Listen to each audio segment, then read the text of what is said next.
Alright guys, welcome to another draft analysis of Ace. Okay, now it's the first series of the PGL minor, LGD versus Infamous. LGD really likes to ban Night Stalker and Nyx, but the problem is Infamous doesn't really like to play Nyx, so not sure if LGD will still ban Nyx here. The heroes that LGD likes to play, they prioritize picking are like Bat Rider, Earthshaker, as well as what's the last hero? Puck. And then the Nyx and Night Stalker actually plays very well against these three heroes. That's why they really like banning it, so that it won't affect their game plan. So let's see if they ban Nyx here or they'll go for something else. Another thing about Infamous is that they like to pick Jack heroes with similar to all the SG, like South American teams such as SG Esports. So LGD might ban, okay, instead they ban the AA, they didn't go for the Jack hero. And Infamous, they ban the Leech as well as they could ban either one of the three heroes that I mentioned, Bat Rider, Puck, or Shaker. Yep, they go for the Bat Rider. So, okay, for one thing we have to notice in this game, LGD, the coach is the one drafting 357 QQQ, and they go for the Jakiro instead. Okay, so I think this is somewhat a deny pick towards Infamous. They don't think it's ban worthy and they don't want to give it to Infamous. Which something I find it... Sorry, hold on. Something I find a bit weird is why didn't they ban the Jakiro and pick up the AA? Because like LGD is a team that likes to play the AA, so it makes me feel weird that they actually prefer the Jakiro over the AA this game. Maybe they learned something from Complexity as well as the South American teams about Jakiro.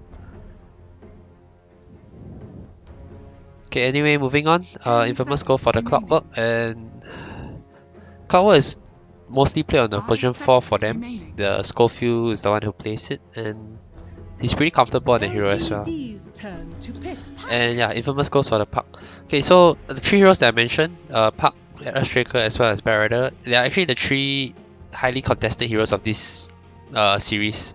Both teams actually favored these three heroes a lot. It's among their top 10 picks towards the, like, I think top 5 picks even in the patch 7.06. So Infamous really likes to play this Puck. Okay, so anyway, I mentioned that LG likes to ban Night Stalker and Nyx because it's very good against the three heroes. And the reason being because just look at the heroes against, like, let's say Puck, Earthshaker as well as Bat Rider. Nyx and Night Stalker plays very well against them.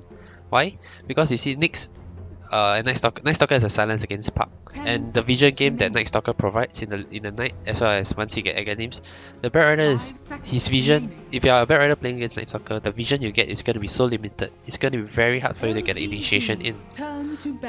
So yeah, that for Nyx is one of the known counters to Bat Rider in terms of spike carapacing his Firefly. And as well as against Puck, it's very strong. The mana burn as well as spike carapace is a very good way to set up a stun on the Puck. As such, LGD responds with the Nyx against the Puck, which I mentioned, yeah, it's a very good answer. And also it's a very strong position 4 at the moment. Infamous is a team that doesn't really bother about Nyx. If you look at their top 10 bans and picks in the 7.6 patch, the Nyx Assassin is actually not in their top 10 at all. And this is actually very surprising because this hero is actually super popular in this patch. Okay, and Infamous and LGD, they each ban away Necrophos and Veno respectively. Two very strong cores, they are very versatile as well. So yeah, just removing them out of the pool. One thing I want to mention about Infamous is they really like the Juggernaut pick. It's a hero that we actually never see at all in Star Ladder or like in general. Almost no teams pick that hero anymore. But Infamous is still a hero. It's still a team that likes to pick Juggernaut as a carry. It's probably because Kotaro is very confident on that hero and they're just very comfortable with him on it. And in this game, it's not very bad. It's pretty good against the Nyx and Jakiro. Like you can always spin out of a next stun. Like you can if you can react, or you can just dodge an ice path with Blade Fury. And Omni Slash is very good against the heroes.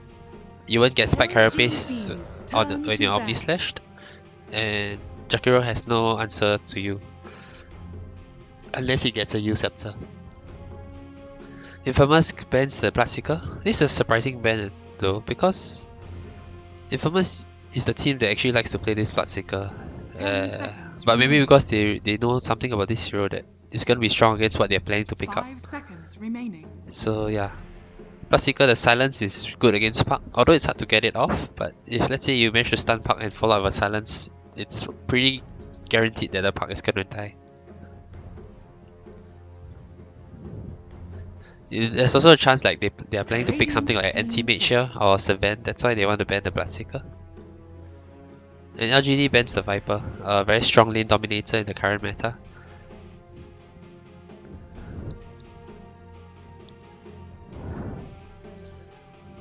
Should put it that Papita for Infamous is their mid player, and he's also the drafter and captain. It's something that we almost never see. 5 seconds remaining. Stinger is their offlaner, and he's most likely going to be the one playing the Puck.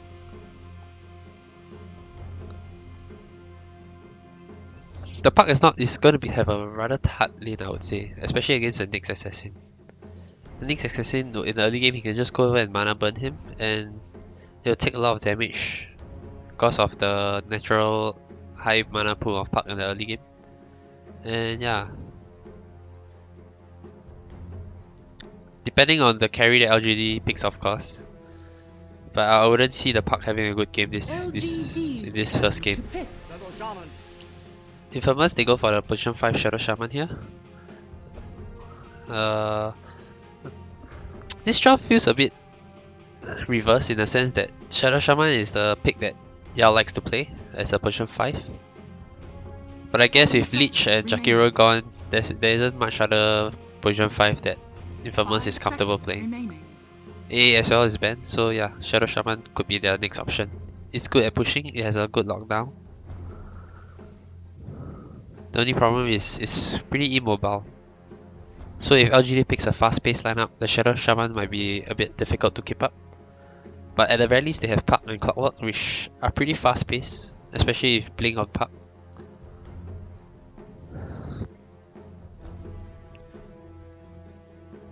Clockwork is also a very good hero against Jakiro if you can cox him in, and if the Jakiro is a position 5, he probably wouldn't have a 4 staff yet.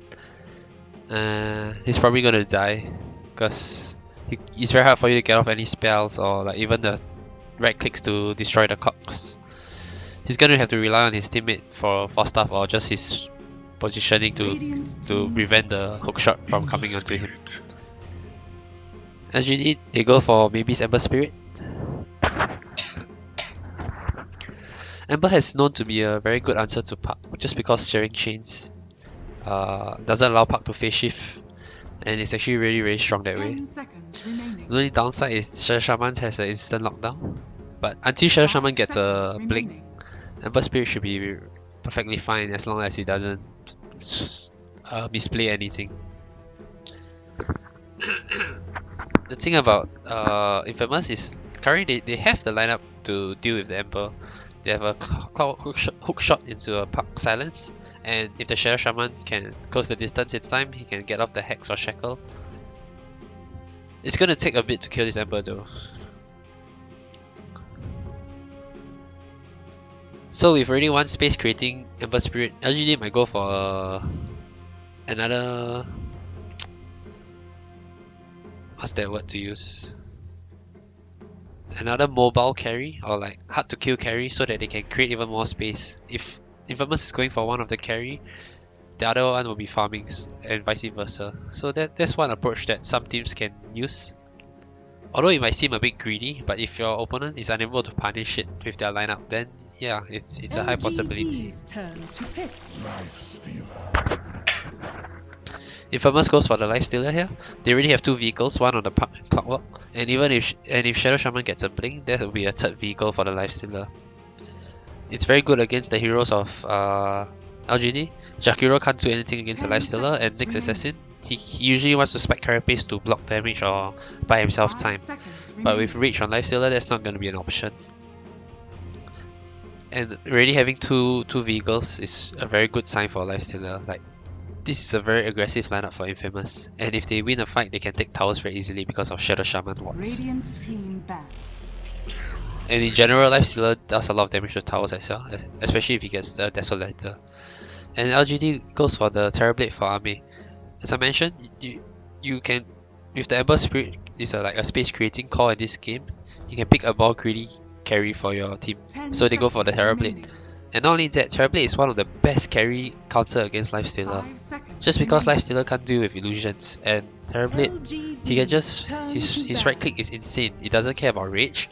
He does a lot of right click damage with the Metamorphosis as well as his illusions, and that will just chill down on a lifestealer before lifestealer can actually do anything. And even if, let's say, lifestealer goes on Terrorblade, and if they're unable to burst him down with the silence as well as the lockdown, he can always just get Sunder off, and that's going to be a problem for the Infamous side. Infamous goes for the last ban, Tidehunter, and LGD bans the Zeus. Zeus has a very good burst against Terrorblade, and it might be the extra global damage that they'll need to burst down Terrorblade before he gets off his Sunder. Also, it's a pretty decent hero against Emperor in the mid lane. 10 seconds remaining. The only downside to it is Nyx Assassin's mana burn is really strong against it, and it's pretty easy to get Spike Carapace against Zeus as well. But nonetheless, they decided that it's not a hero they want to play against because of his huge output of damage. And Zeus is pretty good against illusion based hero just because he can spot the real one just from one ultimate.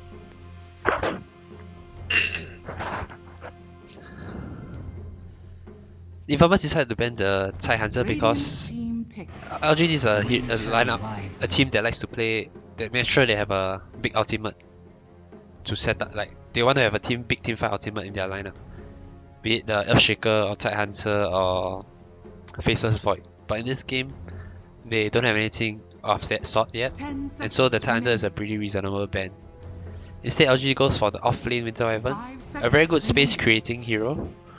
FI is probably going to play this hero. It's a very good at creating space, and LGD is a lineup that really needs this space because of their two greedy cores on Ember and Terrorblade. And Winter's Curse is very good against Lifestealer. It's a very good kiting spell. If Lifestealer rages, he can just ulti him, or if anyone is caught near the Lifestealer, he can just ulti the target and Lifestealer will just kill him straight away. And Infamous goes for the last pick, Razor for the mid lane. It's a good matchup against Ember in the mid lane, and against illusion based heroes you can always steal the damage. I don't actually really like this. I mean, I guess Infamous wants to play the aggressive style where they have the stronger lanes and snowball their laning phase, and this draft looks like one that can do that. But come late game, Razor isn't the best at dealing with an illusion based hero like Terrorblade, so that's the worry I have for them. If this game goes to late game, LGD is definitely going to take it, but Infamous definitely have the chance to have a very strong laning phase and snowball this laning phase into the mid game. If that's the case, then I believe that Infamous do have a pretty good chance at winning this game number 1. That being said, Infamous is a team like the South American team where you look at SG Sports, they are very strong at knowing when to be aggressive and when to be defensive. So in this game, I believe it's going to be all aggression. They need to make things happen in the early mid game. And yeah, it's going to be a pretty exciting game, I hope. And hope you guys enjoy this draft analysis of game 1. If you like it, please subscribe or like the video. Thank you.